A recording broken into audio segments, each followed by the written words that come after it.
नमस्कार मित्रांनो, आज आपण पाहणार आहोत मुख्य रस्त्यावर मर्ज कसे करायचे। त्याआधी आपण पाहणार आहोत मर्ज म्हणजे काय। मर्ज म्हणजे एका लेनमधून दुसऱ्या लेनमध्ये किंवा मुख्य रस्त्यावर सुरक्षितपणे सामील होणे। जेव्हा सर्व्हिस रोड, एंट्री लेन किंवा उजवी डावी लेन मुख्य रस्त्याला जोडते तेव्हा या प्रक्रियेला मर्ज म्हणतात।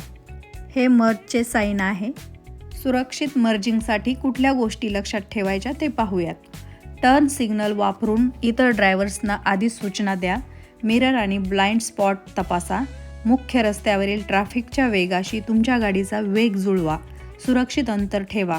अचानक ब्रेक लावू नका आणि गरज असेल तर दुसऱ्या वाहनाला आधी जाऊ द्या। नम्रता ही सुरक्षितता आहे। तसेच मर्ज करताना वाहनांनी थांबून नाही तर चालू ट्रॅफिकच्या वेगाशी जुळवून हळूहळू लेनमध्ये शिरायचे असते। इथे पहा, उजव्या बाजूची लेन संपत आलेली आहे आणि मी मुख्य रस्त्याला जॉईन होणार आहे। इथे पहा, हा रस्ता मुख्य रस्त्याला जॉईन झालेला आहे आणि यालाच मर्ज असे म्हणतात। हे नियम पाळल्यास मर्जिंग सुरक्षित आणि सोपी होते। धन्यवाद। भेटूया पुढच्या व्हिडिओमध्ये।